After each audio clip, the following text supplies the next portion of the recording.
manos al Señor. Todos los que hayan pasado una etapa difícil ahora, todos los que hayan tenido momentos de duda, que se hayan sentido solos, el Señor está aquí para hablarte hoy. No estás solo. El Señor ha fijado tus pies sobre la roca, una roca inconmovible. El Señor sigue sentado en su trono. Él sigue siendo rey. A pesar de que el mundo, aunque la tierra sea conmovida, aunque esté sufriendo dolor ahora, aunque esté sufriendo pérdida, el Señor está al control. Él sigue siendo rey. Él es el Dios de paz. Él es tu Shalom. Él comprende todas tus emociones. Él comprende tus pensamientos, tus sentimientos. Allá donde nadie llega, ahí llega Él. Ahí llega Él. Él pone en equilibrio tu universo. Él fue el que dijo en la oscuridad, sea la luz, y la luz fue hecha. Él fue el que puso los planetas en orden y hoy se sostienen por el poder de su palabra. ¿No va a ser capaz de poner en orden tu vida? ¿No va a ser capaz de poner en orden tus pensamientos? ¿No va a poder traer paz en lo más profundo de tu alma? Levanta tu mano. Señor, tú estás al control hoy, Señor. Señor, tú estás aquí hoy. Señor, y tu iglesia te declara, tú eres rey, rey de reyes, Señor de señores, el alfa y la omega, el principio y el fin. Tú eres la resurrección y la vida. Aleluya. Aleluya. Señor, creemos en ti. Señor, tu iglesia cree en ti, Señor. Gracias por este aliento de fe, Señor, que tú traes hoy sobre tu iglesia, Señor. Ayúdanos, Señor, a caminar en esa identidad, Señor. No solo ahora en esta reunión, Señor, sino que el lunes en la mañana nos volvamos a levantar sabiendo de que tú eres Dios y que nosotros somos tus hijos, Señor. Que el martes, Señor, cuando volvamos al trabajo en esa situación difícil, Señor, que sigamos creyendo que tú eres Dios y que nosotros somos tus hijos, Señor. Señor, y el miércoles, Señor, cuando enfrentemos esa situación difícil en la familia, sigamos creyendo que tú eres Dios y nosotros somos tus hijos, Señor. Aunque la batería deje de sonar, aunque los músicos se bajen, Señor, tú seguirás siendo Dios y nosotros tus hijos. Amén. Y tu iglesia se va a levantar y va a salir ahí afuera y va a decir que tú eres Dios y que nosotros somos tus hijos. Aleluya, aleluya, aleluya. Gloria, gloria.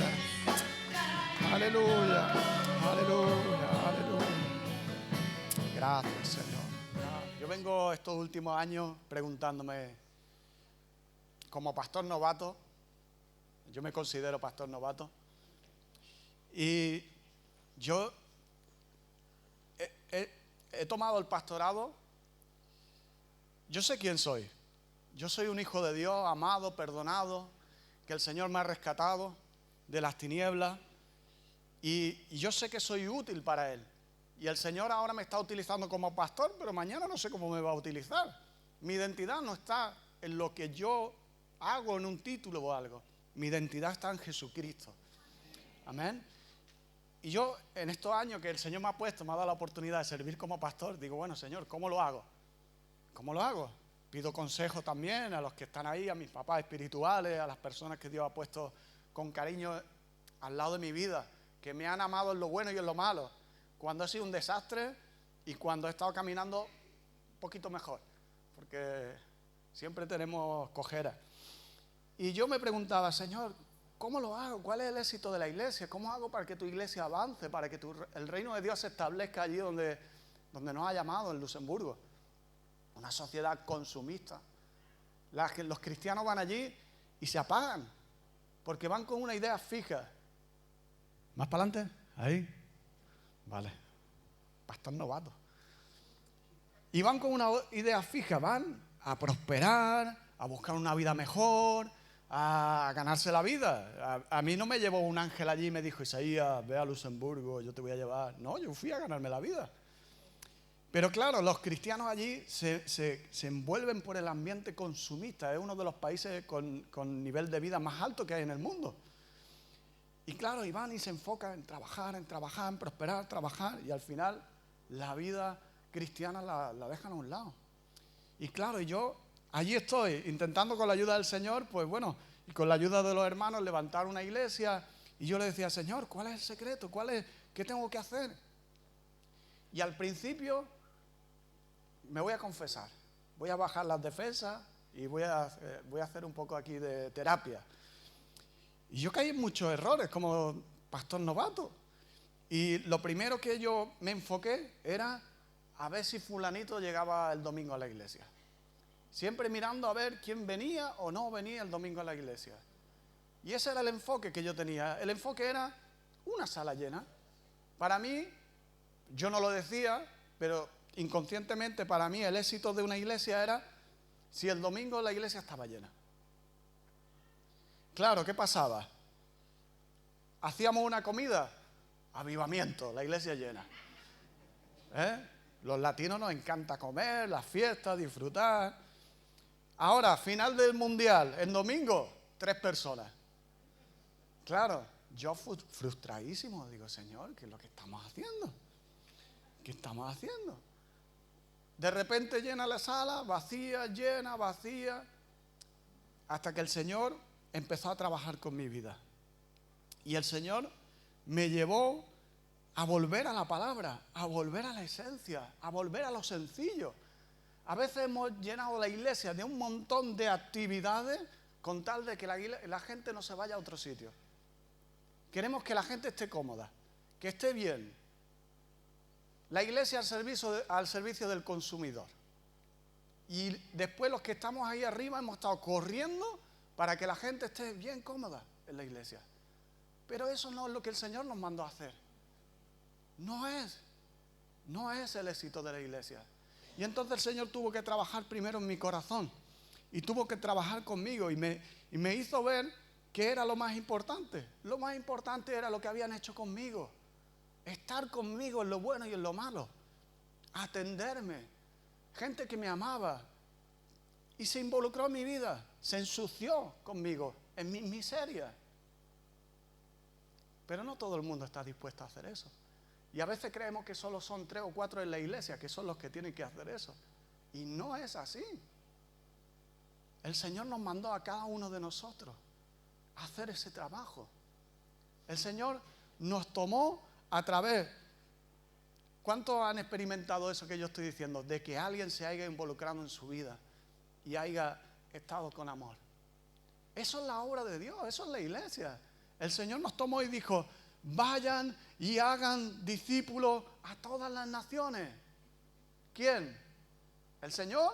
¿El Espíritu Santo va a venir? El Espíritu Santo en nosotros. Por eso el Señor dijo, es necesario que yo me vaya. Porque si yo me voy, ¿quién vendrá? El Consolador. El mundo no me verá más, pero vosotros me veréis porque estaré con vosotros y en vosotros. Cristo lo que quería cuando murió y resucitó no era solo salvarnos, era multiplicarse en cada uno de nosotros, hacerse real en nuestras vidas. Y eso es lo que yo he experimentado. Yo he experimentado eso. Manuel Ortiz, que se involucró en mi vida y que ha estado ahí en lo bueno, en lo malo. Samuel Verge, que aun estando ahí con toda la faena que tiene, el pobre está ahí llamándome y siempre que le pido, oye, Samuel, que tengo un problema. Ahí está. Personas que ahora mismo están trabajando en mi vida, porque eso nunca se acaba. El crecimiento tiene que estar siempre. Siempre necesitamos a alguien que nos ayude a crecer. ¿Sí o no? ¿Estamos de acuerdo hasta aquí? Si digo alguna herejía, Carlos me puede decir, no, amén. Y para mí el éxito de la iglesia es eso. Cuando una persona descubre su identidad en Cristo, sabe quién es, sabe que ha sido perdonado, amado, sabe reconocer que ha habido personas que se han involucrado en su vida y ahora están trabajando en lo mismo. Se han decidido involucrarse en la vida de otra persona para ayudarlo a crecer, para ayudarlo a madurar, para que alcance, como dice la palabra del Señor en Efesios 4, la estatura ¿de quién? De Cristo. Ese es el éxito en la iglesia. No es una sala llena, es que todos empecemos a crecer y a madurar. Y yo quiero compartirte de eso hoy. ¿vale? Si me alargo también tienes permiso para decirme corta. Ya está. Y yo quiero contarte una historia. ¿Cuántos conocen la historia del ladrón en la cruz? La conocemos todos, ¿no? Y ya sabemos esta historia, ¿no? Habían tres personas muriendo en la montaña, en el monte Gólgota. 3 personas que estaban entre el cielo y la tierra. Y una de ellas era muy especial. Era nuestro Señor Jesucristo. Estaba muriendo por nuestros pecados. Y los 3 estaban sufriendo. Los 3 estaban sufriendo la muerte. Estaban agonizando. Pero Jesús no solo estaba sufriendo una muerte natural, una muerte física, un dolor, sino que la maldad de toda la humanidad estaba cayendo sobre sus hombros. La copa de la ira de Dios en ese mismo instante la estaba bebiendo Jesucristo. Por eso dice la palabra del Señor que hubo un momento en que la tierra se oscureció y dice que por una vez en la historia de la humanidad el Padre y el Hijo se separan. El Padre se tiene que dar la vuelta y el Hijo dice: Padre, ¿por qué me has abandonado? Y en ese mismo instante Jesús estaba cargando el pecado de toda la humanidad. Y habían varios tipos de personas a los pies de la cruz. Estaban los soldados que habían crucificado a los 2 ladrones y a Jesús. Estaban judíos que pasaban por allí. Y estaban también María, algunas mujeres y Juan, uno de los discípulos, a los pies de la cruz. Y dice que en un momento empezaron a burlarse de él, los soldados. Empezaron a decirle: ¿no eras tú el rey? Baja de ahí, baja si eres el rey. Y los 2 ladrones, Marcos dice que eran los 2 ladrones, y después Lucas dice que solo era uno. Y yo me imagino que los 2 ladrones, esto es, no lo busquéis, esto es cosecha mía, ¿vale? Mi imaginación, bienvenido a mi mundo interior. Yo me imagino que los 2 ladrones estaban al principio burlándose de Jesús también. ¿No decías tú que era el rey? Pues demuéstralo ahora, baja y sálvanos también a nosotros. Pero yo creo que en un momento, uno de los ladrones, hubo algo que le hizo un clic. Hubo algo, yo me imagino, porque se puede uno imaginar, se puede poner uno en contexto. Me imagino que a lo mejor recordaría alguna palabra que su abba, su papá, les recordaba. A todos los niños judíos se les daba una educación desde pequeño en toda la ley, en los profetas, y hablaban del Mesías. Y yo me imagino que este ladrón en un momento recordó una palabra que está en Isaías, que decía: como cordero fue llevado al matadero y no abrió su boca, enmudeció. Y yo me imagino que este ladrón en un momento recordó esa palabra y vio a Jesús callado, que no abría su boca, enmudecido, y eso le hizo clic. Y en un momento le dijo al otro ladrón: calla, ¿no ves que tú y yo merecemos esta muerte? Tú y yo merecemos esta muerte, pero este hombre no.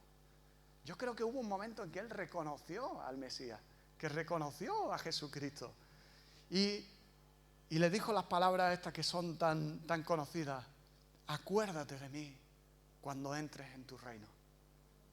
Y Jesucristo, yo me lo imagino así, y me emociono porque me lo imagino. Yo creo que se estaban mirando.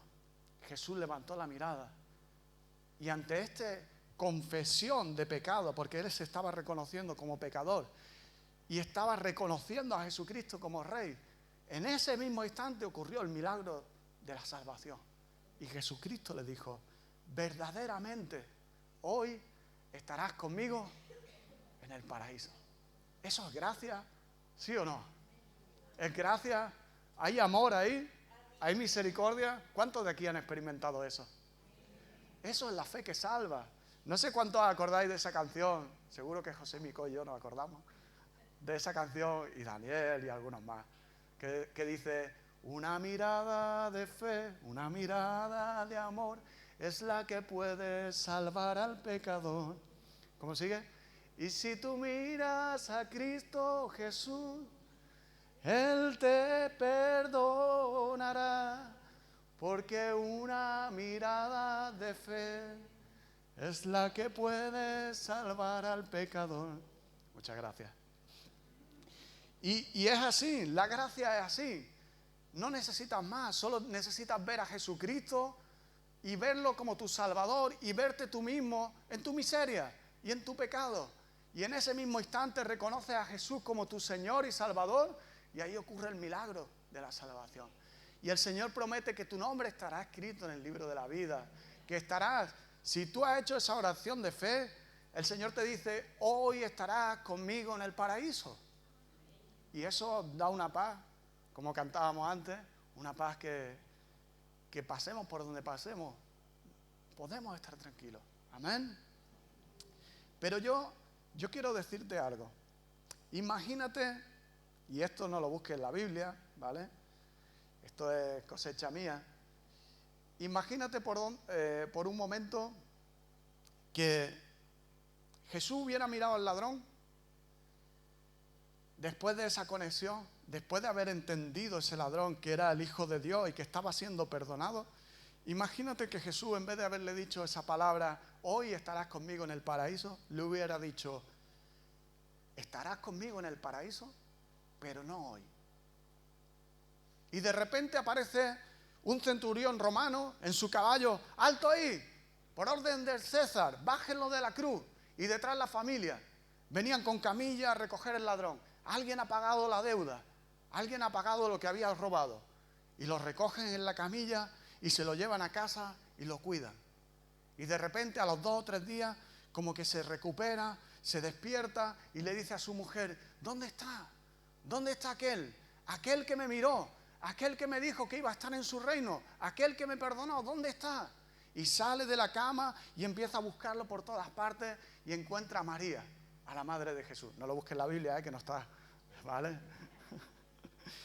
Y encuentra a María y María lo lleva, reconoce que había ocurrido una salvación y lo lleva al aposento alto y ahí conoce a Pedro, a Juan, a todos los discípulos. Y dice, yo entiendo, yo sé que Jesucristo es el Salvador. Y de repente Jesucristo aparece ahí. Y él se bautiza y ve a Jesucristo ascender con todos los discípulos. El día de Pentecostés, el ladrón estaba allí.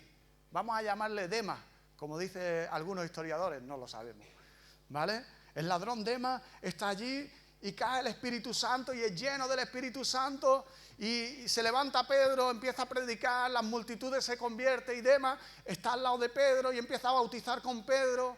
Todos son bautizados. Y dice la palabra del Señor en Hechos, dice que se reunían todos los días en el templo y en las casas. Y Demas, yo me lo imagino abriendo una de sus casas. Y ahí estaba Demas también, trabajando con los discípulos codo a codo. Y fíjate que dice Hechos de los Apóstoles que después se levantó una gran persecución y que todos los judíos fueron esparcidos y por todo aquel mundo conocido. Y que los cristianos llevaron el Evangelio, y yo me imagino a Demas también llevando el Evangelio. Me lo imagino que a lo mejor podría haber sido el que levantó la iglesia de Roma, que no sabemos quién la levantó. Y me lo imagino incluso que a lo mejor en la gran persecución que levantó ayudarme, Nerón, él fue uno de los que murió en los circos romanos. Muchas gracias, Nico. Esto puede ser también, no pasó, pero ¿qué tal si hubiera bajado de la cruz? ¿Qué tal? ¿Tú crees que no hubiera seguido a Jesucristo con la misma pasión que los otros discípulos? Que después de esa mirada de fe, esa salvación, de haber experimentado a Jesús, ¿tú crees que ese ladrón hubiera seguido siendo el mismo? ¿Verdad que hubiera cambiado? Y yo te pregunto hoy, ¿eso es gracia? ¿Es amor? ¿Es misericordia? Yo lo creo también. ¿Por qué te comparto esto? Esto no ha pasado, esto ha pasado en mi corazón. Pasó hace unos días porque vi varios posts en las redes sociales de alguien que había compartido algo sobre el ladrón, ¿no? Y lo compartió muy bien hablando de la gracia. Y dijo que el ladrón no había necesitado ni bautizarse, no había necesitado ni acompañamiento, ni discipulado, no había necesitado nada para ser salvo. Y yo digo, amén. Amén, es verdad, eso es la gracia. Yo he experimentado esa gracia que en un momento dado alguien moribundo acepta a Jesús y es salvo. Y yo lo he experimentado y he visto el gozo de la salvación en esas personas, amén. Pero ¿qué tal si el Señor nos permite vivir? Amén. Como lo está haciendo hoy en día. ¿Qué tal si nos dice a nosotros, estarás conmigo en el paraíso, pero hoy no? Amén. ¿Cómo lo vamos a vivir?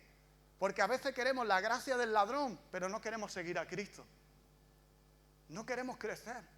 No queremos madurar. Hemos hecho una gracia que quiere evitar eso.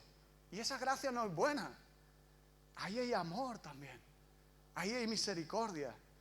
El otro día, mi hijo tiene 7 años. Y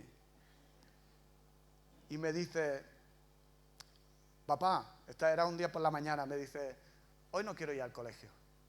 Yo no estoy hecho para el colegio, me dice. Y le digo, yo tampoco para trabajar, hijo. Pero, claro, al final uno, ¿qué tiene que hacer? Animarlo, venga, hijo, que el colegio, la historia de siempre, ¿no? Tienes que explicar que el colegio es bueno, que va a ser bueno para tu futuro. ¿Qué futuro? Es lo que quieres jugar, ¿sí o no? Si los padres, todos los niños del mundo creen que tenemos un plan maléfico en contra de los hijos, ¿verdad? Nadie entiende que disciplina, normas, hijo, esto va a ser bueno para ti, pues póntela tú. Y claro, un poquito de eso se ha colado en la iglesia. Cuando hemos intentado ayudar a nuestros hijos espirituales a crecer, a madurar, venga hijo, vamos para adelante, que esto es bueno para tu vida. Es un plan maléfico de los pastores y de los líderes de la iglesia. No, es el corazón de Dios, porque Dios te ama. Hay gracia en ello, hay misericordia ahí. Pablo decía, por cuales sufro dolores de parto, hasta que Cristo sea formado en vosotros. Amén. Y ese es el corazón de papá Dios. De papá Dios, que quiere que crezcamos, que nos desarrollemos. Amén.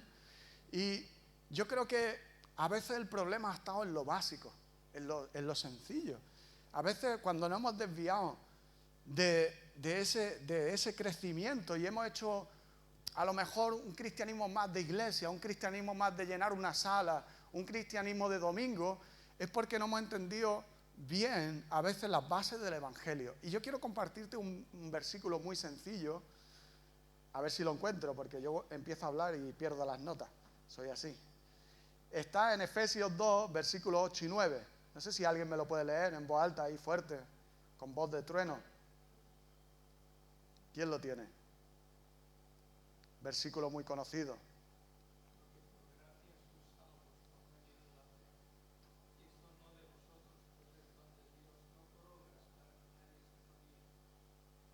Amén.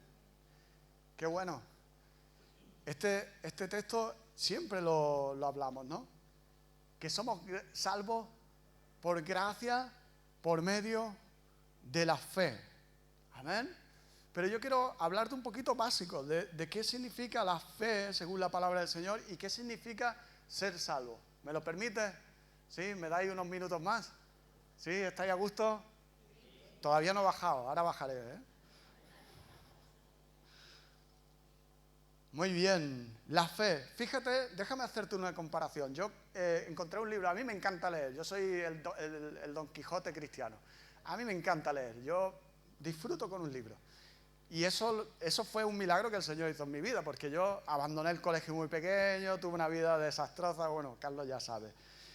Pero después el Señor puso en mí un amor por la lectura, ¿no? Y cayó un libro en mis manos, un libro muy bueno que se llamaba, y ahora me voy a meter en un buen lío, pero bueno, como no me veis de año en año, no pasa nada. Cayó en mis manos un libro que se llamaba los hombres son como gofres y las mujeres espaguetis. ¿Vale? Y lo voy a explicar. No es nada sexista, que eso está hoy a la... Dice que, y esto es real, que los hombres y las mujeres somos diferentes. ¿Sí o no? ¿Lo creemos aquí? ¿Sí? Nada más que hay que quitarse la ropa, ¿no? Aquí no, en casa, Nadie. Y verse, ¿no? Pero no solo es físicamente, sino que estamos biológicamente, somos diferentes. Y eso no se puede ir en contra. Somos diferentes, pero no solo biológicamente, en la forma de pensar, estamos cableados de diferente manera. Sí o sí, aunque el mundo quiere decir lo contrario.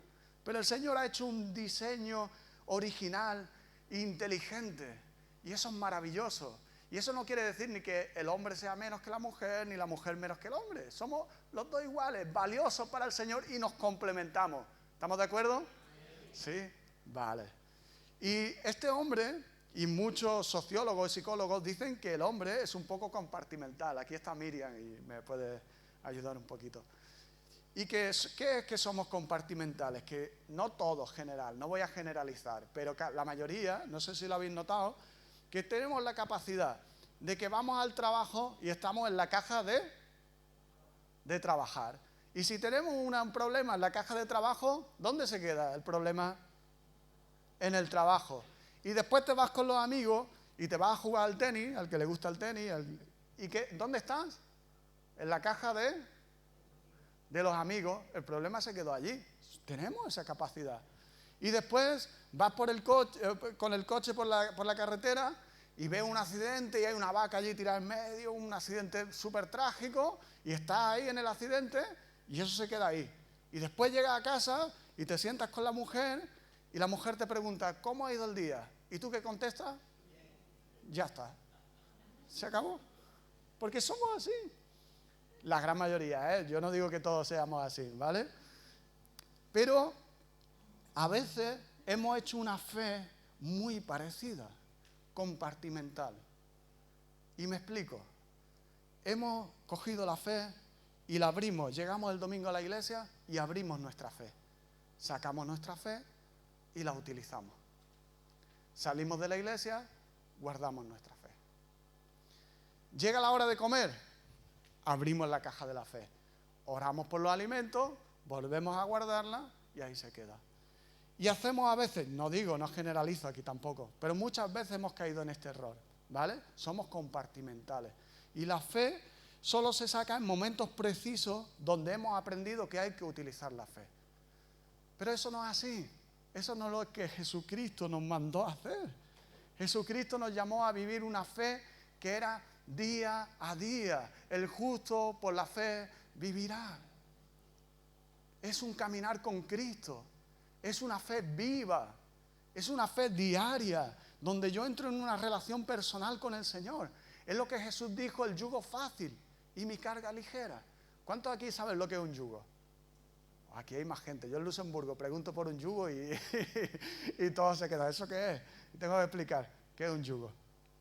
Jesucristo dijo, aprended de mí que soy manso y humilde de corazón y hallaréis descanso para vuestra alma, porque mi yugo es fácil y mi carga ligera.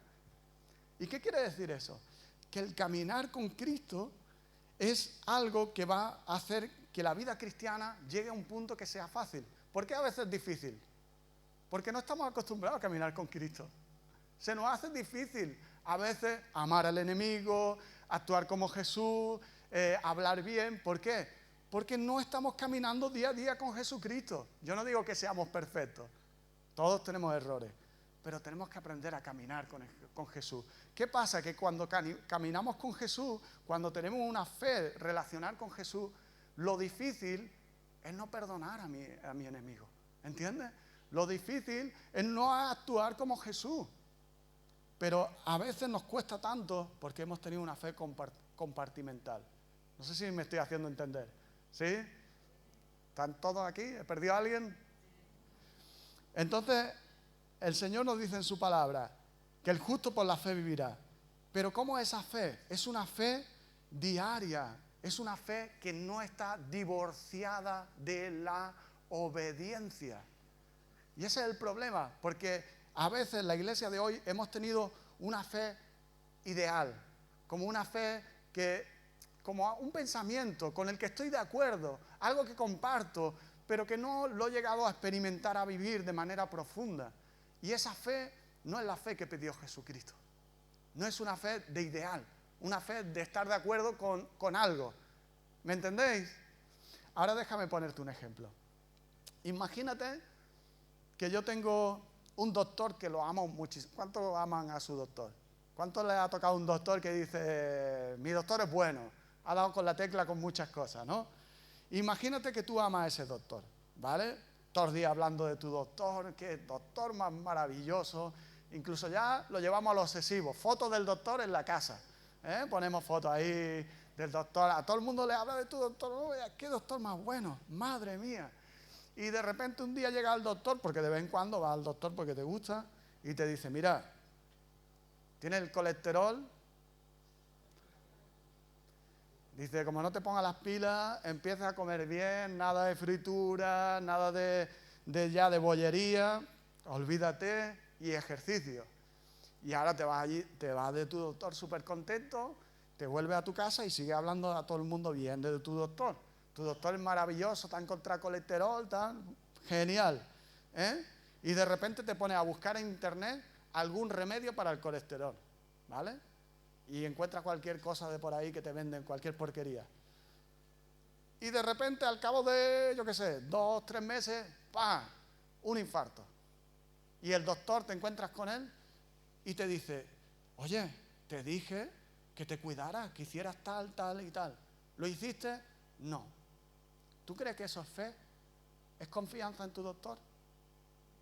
Dime la verdad. A veces hemos hecho una fe, un ideal, algo que hablamos, algo que está muy bien, hablamos de Jesús, le cantamos, le adoramos, pero cuando salimos de aquí no lo ponemos en práctica. Eso no es fe. Santiago dijo muy bien, la fe sin obra está muerta. ¿Por qué te he contado la historia del ladrón en la cruz? Porque yo creo que esa fe que le salvó, esa mirada de fe que lo puso de muerte a vida, que transformó la vida del ladrón y hizo que ese ladrón se escribiera su nombre en el libro de la vida. Yo creo que si ese ladrón hubiera bajado de la cruz, hubiera sido un seguidor de Jesucristo.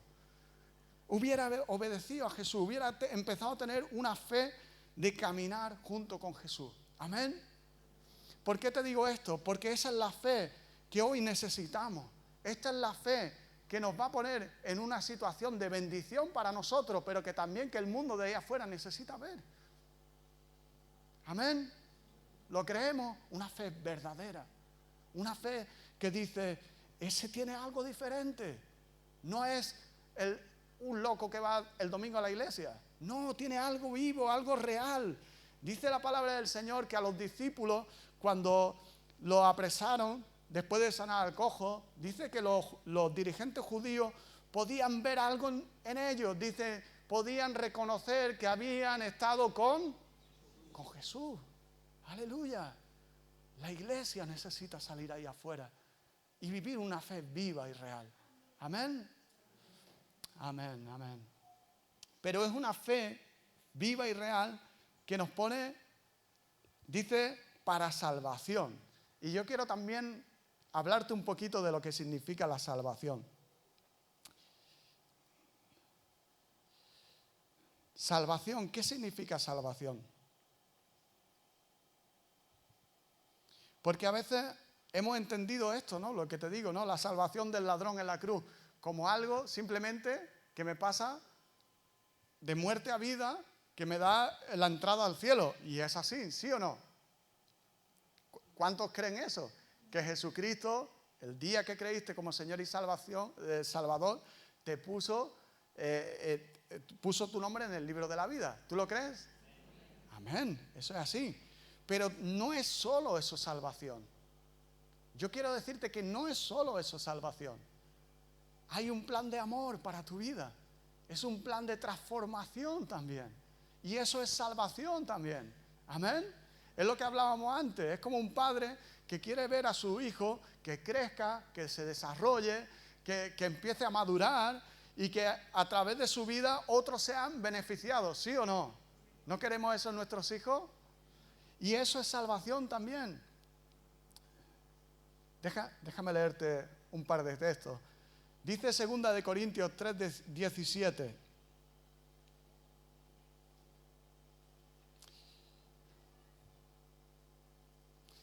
Déjame leerte primero Efesios. Dice Efesios 4, dice así: en cuanto a la pasada manera de vivir, despojaos del viejo hombre que está viciado conforme a los deseos engañosos y renovaos en el espíritu de vuestra mente y vestíos del nuevo hombre creado según Dios en justicia y santidad de la verdad. Dios tiene también para nuestra vida un proceso de transformación que es para nuestra bendición, que es para nuestro beneficio. Amén. Es un proceso donde nosotros estamos dejando el viejo Isaías. No sé si te pasa a ti. A mí hay un viejo Isaías que me persigue a todos lados y que me roba la bendición. ¿Te pasa o no te pasa? A ver si soy el único loco aquí que necesita terapia. Y yo lo noto. En muchas etapas de mi vida ese viejo Isaías me la ha jugado. Me la ha jugado. ¿Pero por qué? Porque ha habido muchas etapas de mi vida en que yo he sido conformista con ese viejo Isaías. Yo no he hecho nada por renovar el espíritu de mi mente. Yo no he hecho nada por despojarme de ese viejo hombre. No he hecho nada por seguir cada día a Cristo y dejar a ese viejo Isaías clavado en la cruz. Y esa obra es una obra de amor para ti también. ¿Cuánto me estás entendiendo? ¿Entiendes? Esa obra es una obra de bendición para ti en primer lugar, porque ese viejo Isaías lo que quiere es destruirte. ¿Entiendes? No quiere agradar a Dios. No quiere vivir para Dios. Pero gracias a Dios que Dios ha puesto también en nosotros su Espíritu Santo. Amén. No somos como antes. Antes estábamos vendidos, estábamos atados a nuestros delitos de pecado, éramos presos de nuestro impulso. Pero Jesucristo vino a traernos libertad, a hacernos libres. Amén. Y su Espíritu en nosotros es lo que trae libertad. Pero esa vida en el Espíritu se va a hacer real mientras que yo empiece a caminar. ¿Comprendéis? Por eso el Señor nos dice, andad en el Espíritu y no satisfagáis los deseos de la carne. Entonces, esa obra de restauración es una obra de amor. Es lo que decíamos antes, ¿no? Que hablaba de mi hijo, ¿no? Que a veces se cree que hay un complot de los padres en hacerle la vida imposible. Y no, esa parte de la salvación es una obra de amor, ese crecimiento y esa transformación. Voy a ir acabando. Pero hemos llegado a la conclusión de que necesitamos vivir una fe viva, una fe real cada día, una comunión con el Señor, pero también una fe que nos va a traer una salvación, no solo de una salvación el día de mañana cuando estemos con el Señor en el cielo, sino una salvación para hoy, para ahora, una transformación ahora. Amén. Entonces necesitamos que eso ocurra en nuestras vidas. Necesitamos poner de nuestra parte. Eso no va a venir así, no te va a caer del cielo. Necesitamos ser intencionales. Necesitamos empezar a caminar en esa obra, ser colaboradores del Señor. ¿Y esto cómo va a ocurrir? Y hay dos maneras en que esta transformación ocurre en nuestras vidas. Déjame leerte 2 Corintios 3:17. Dice así: ahora bien, el Señor es espíritu y donde está el espíritu del Señor, ahí hay libertad. Pero nosotros todos con el rostro descubierto, contemplando como un espejo la gloria del Señor, somos transformados de gloria en gloria. Eso es para ti. Eso es una bendición de Dios para ti. Eso es gracia. Eso es amor de Dios para tu vida. Dios quiere que tú seas transformado de gloria en gloria. Eso es lo que el Señor ha prometido para tu vida. Dice, aquel que comenzó la buena obra en vosotros será fiel en terminarla. ¿Cuántos quieren ver esa obra completa? Yo lo quiero, yo lo quiero. Y entonces dice este versículo, a cara descubierta, contemplando el rostro del Señor. Como decíamos antes, hemos cantado que se ha caído el velo. ¿Qué nos está hablando el Señor? Que necesitamos una relación personal con Él. Que tu crecimiento, tu desarrollo, el pasar de ser un cristiano bebé a ser un cristiano maduro, un crecimiento, necesitamos tener una relación personal con Dios cada día. Que esa fe no sea una fe de domingo, sino una fe diaria. Amén. Eso es fundamental. Ya lo sabemos, ¿no? No estoy descubriendo las ruedas. Amén. Pero déjame compartirte otro versículo. Y este está en 2 de Timoteo 2:2. Todos conocemos este texto, ¿no? Para mí ha sido un versículo muy importante en estos últimos años. Dice 2 de Timoteo 2:2, le dice Pablo a su hijo Timoteo, porque Pablo amaba a su hijo, le dice: hijo mío, esfuérzate en la gracia que es en Cristo Jesús. Esfuérzate en la gracia. O sea, la gracia está ahí para ti, pero tú tienes que poner de tu parte, tú tienes que ser intencional. Y mira lo que dice ahora: lo que has oído de mí en presencia de muchos testigos, esto enseña a hombres fieles, idóneos para enseñar a otros. ¿Qué está hablando ahí el Señor? Que nuestro crecimiento, nuestro desarrollo y formación no es solo una relación personal con el Señor y un domingo ir a la iglesia. Necesitamos relaciones de amor, que nos involucremos los unos en los otros intencionalmente para crecer. ¿Amén? ¿Tú lo crees? ¿Sí o no? Lo necesitamos, pero son relaciones intencionales, relaciones de vida. Por eso Jesucristo dijo: id por todo el mundo y anunciar el Evangelio. Haced discípulos a todas las naciones. ¿A quién se lo decía? A los discípulos. Haced discípulos a todas las naciones. Mira, nosotros hemos pasado, te lo voy a decir, he dicho que venía a contar un poquito también, a hacer un poco de terapia. Nosotros pasamos, creo que la iglesia lleva 9 años desde que se fundó. Y yo me volví loco detrás de la gente, llamando a todo el mundo para que viniera a la iglesia.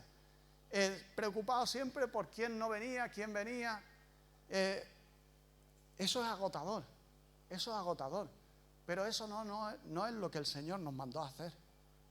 El Señor no nos mandó ir por todo el mundo y llenar salas llenas de gente. No es eso, no es eso. Cuidado, yo amo la iglesia reunida. Y creo que este momento es especial donde el Señor se mueve. Y creo que este momento es muy importante y tenemos que venir a reunirnos y celebrar lo que el Señor está haciendo en cada uno de vuestras vidas, pero no aquí, ahí afuera. El Señor quiere utilizarte a ti. Amén. No es el pastor, no es Daniel, no es José Micó, no es Carlos. No son unos pocos haciendo discípulos. Sois vosotros, pequeños misioneros. El Señor quiere enviaros a vosotros para que vosotros alcancéis a la gente en vuestro lugar de trabajo, en el lugar donde el Señor ha puesto. Allí es donde quiere ser el Señor, que seáis luz y sal. Amén. Y necesitamos crecer para esto. Y yo estuve muchos años peleando con esto, ¿no? Hasta que el Señor me habló y me di cuenta de que yo debía de enfocarme en un pequeño grupo. En un pequeño grupo que yo iba a estar ahí trabajando con ellos, enseñándoles a crecer. Porque eso es lo que el Señor nos mandó. Enséñales a crecer. No nosotros, sino el Señor en nosotros. ¿Y qué pasó? Que este pequeño grupo empezó a involucrarse en otra parte de la iglesia. Y esta gente de la iglesia empezó a involucrarse en otra gente de la iglesia. ¿Y sabe qué ha pasado? Ahora en este último año el Señor nos está sorprendiendo. Estamos viendo gente que ni esperábamos servir al Señor. Estamos viendo familias entregarse a Cristo.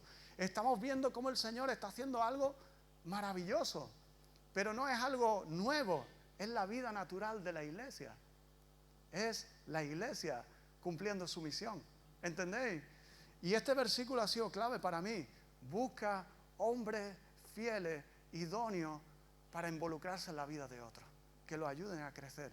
Y eso es amor. Amén. Vamos a ponernos de pie.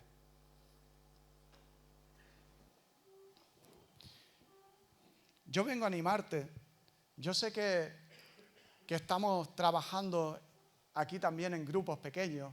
Y yo no vengo a hablar de eso, no vengo a hablar de proyectos ni de sistemas. Yo vengo a hablarte de la esencia. Yo creo que la esencia de la iglesia es la gran comisión. Amén.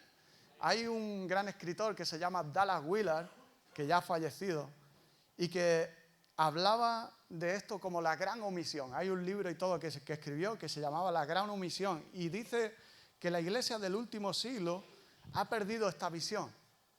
Ha perdido el proyecto que el Señor tenía para salvar este mundo.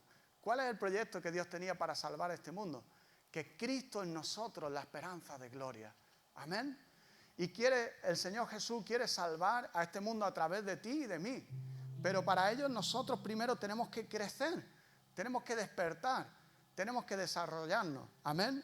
Y eso va a ocurrir cuando uno a otro nos involucremos para ayudarnos a crecer, a madurar, a tener una fe viva. Una fe que se involucra en la vida de otro para ayudarlo a crecer en la salvación. No es que tengamos que ganar la salvación. El Señor pagó el precio, somos salvos, pero tenemos que ser transformados, que esa salvación se haga evidente en nuestras vidas. Y ese crecimiento, como he dicho antes, se da en dos relaciones. Una es vertical, mi relación con Dios. Yo necesito tener una relación viva con Dios, una fe viva, cada día caminar con Él, venir a su presencia. Pero hay otra que esta nos cuesta más trabajo y es mi compromiso en ayudar a crecer a otros y dejarme crecer yo también. Eso se llama el discipulado y eso se ha perdido en la iglesia y tenemos que volver a eso porque el Señor quiere moverse a través de las relaciones de vida.